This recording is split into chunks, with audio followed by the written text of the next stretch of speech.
Let me ask, in other places, is that relationship the same where you are making more money busking than you are performing? Or is that just unique to here now? It all depends on the city.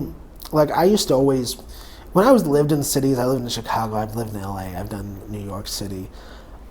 I used to practice inside a lot, which if you have really good neighbors, they love you for it.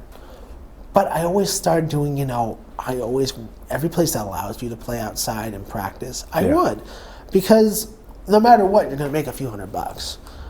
And if I'm going to be doing it anyway, I might as well make some extra money doing what I had to do anyway between shows. I'll be oddly enough, New Orleans is really hit and miss. We average about $200, $300, about $200 a day. But if I did the same thing in like Los Angeles, just practicing around having fun, I'd probably make $500 or $600.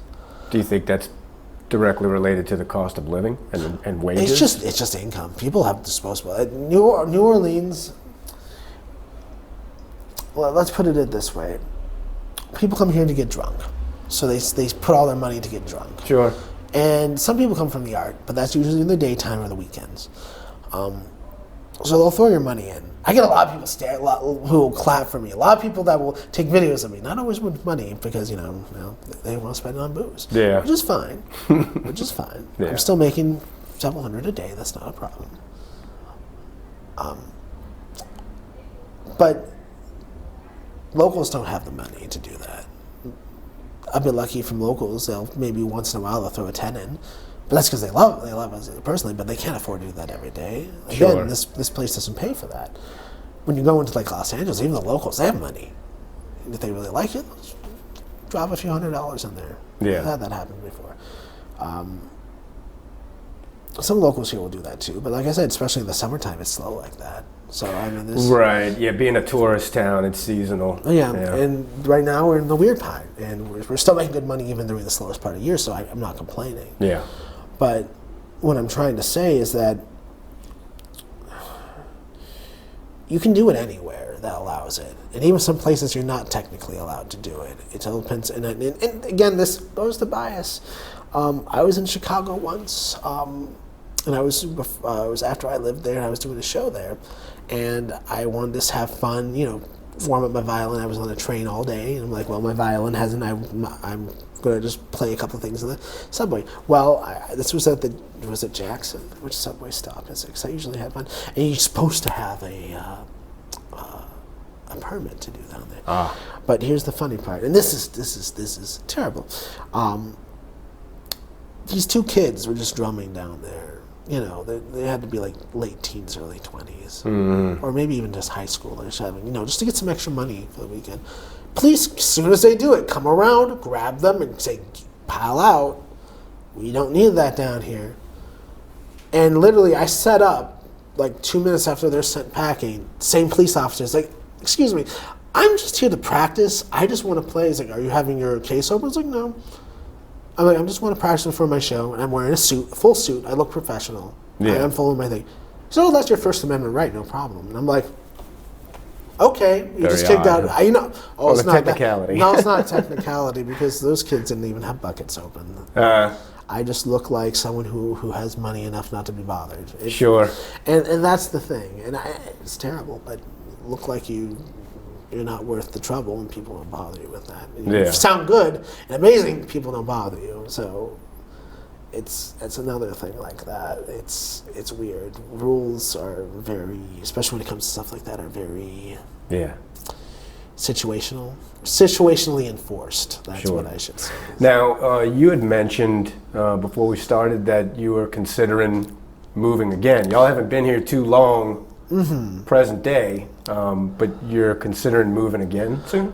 In the next few months, or maybe in a year. I love this city. Matter of fact, I would like to be here, this place, even if just it's a place to hold down while we travel. Sure. But business-wise, I want to start getting back where we can make more money. This is a great city to have a second place, maybe play a little bit and come and sit back and relax. Sure. New Orleans, for me, is what... It's a beautiful place. It's a great place just to sit back and enjoy. And There's no other colonial city. You know, the architecture. It's just going down Royal Street. And you see those old buildings and the flags flying, and it's like of different nations and old empires, and it's like, yes, this is a beautiful spot built in the old way, and you don't have many of those places left on this continent. Sure. Especially in the United States. If they're there, but they're like in the former like colonial islands and whatnot. You'll find in Puerto Rico, you'll find some in Jamaica, you'll find some what's left in, I'm not sure there's much left in Haiti with that. I wouldn't think so. But, you know, in Puerto Rico, they still have beautiful places. In Cuba, they still have the beautiful cities like this, all built in the old French or Spanish style. Sure.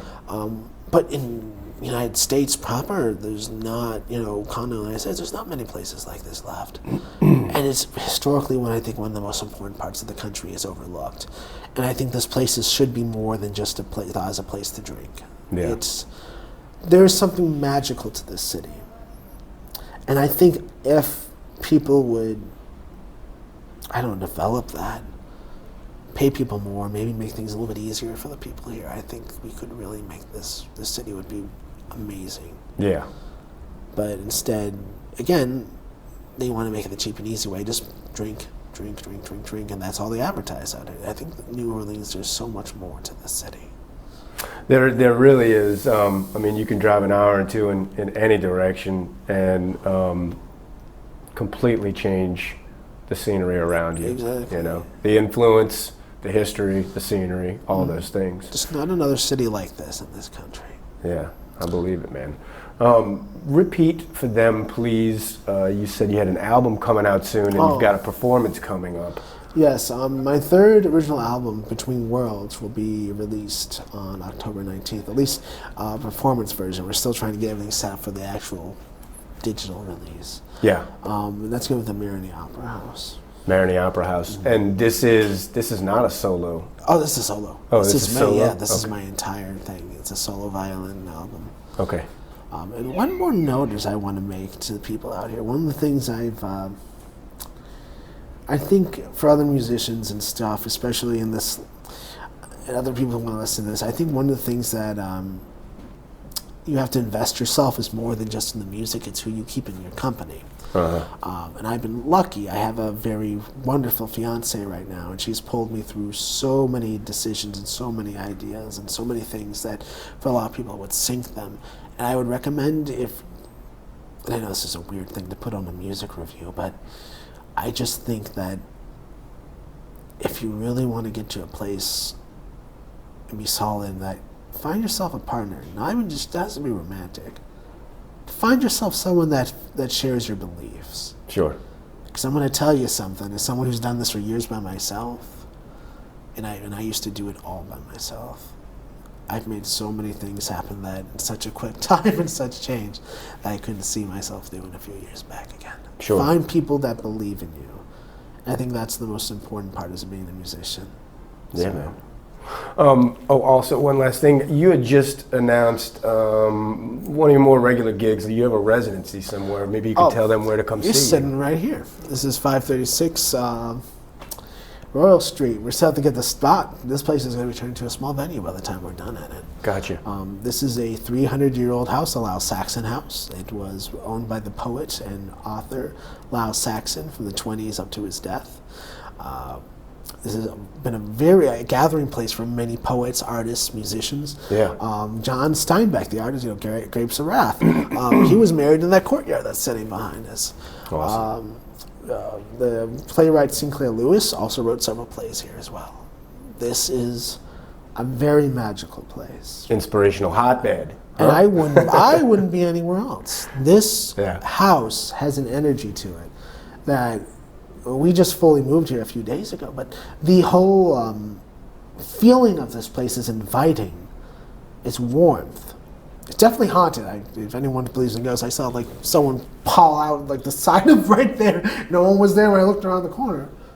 But it's never a dark presence. It's one of the most warmest, comforting presence being in this house as a creative. Yeah. It's just very inviting. And we're hoping to have this eventually, if everything turns out right, into a full venue eventually. So, awesome. Again, that's actually one of the reasons why we stayed this long. If it wasn't for this, we would have left this maybe a month ago was the plan for us to leave the city. Gotcha. And this just, it seems like, and another thing about New Orleans is just as soon as we're about to get all our plans moving, something has pulled us back in. Pulls you back in, that's right. First time we tried to do that was the end of April, and then we got pulled back in for places. Oh, we want you to play music. We did that. And then at the June, we're like, well, we're about to head out, and then something else pulled us in, and now we're about to leave, end of July, early August, and it's like, oh, hey, you want to... Not so fast. Yeah, and I'm like, Yeah. this city just pulls you in, and as I said, I don't want to leave. Yeah. I would love to stay here, but until things get to the point where I think that, and I think New Orleans can get to that point, but it's going to have to come for us as musicians, because the city council isn't going to do anything. The restaurants and the bars, they're making so much money off of as things are, they're not going to do anything. If we want to see a change in this place, it's going to have to be from us. Yeah. So, what can I say? Expect good things from us, sir. Maybe a little bit of change here might start something brand new. So, keep this place in mind. So. Yeah. Awesome, man. Thank you for your time, bud. Thank you. Appreciate it.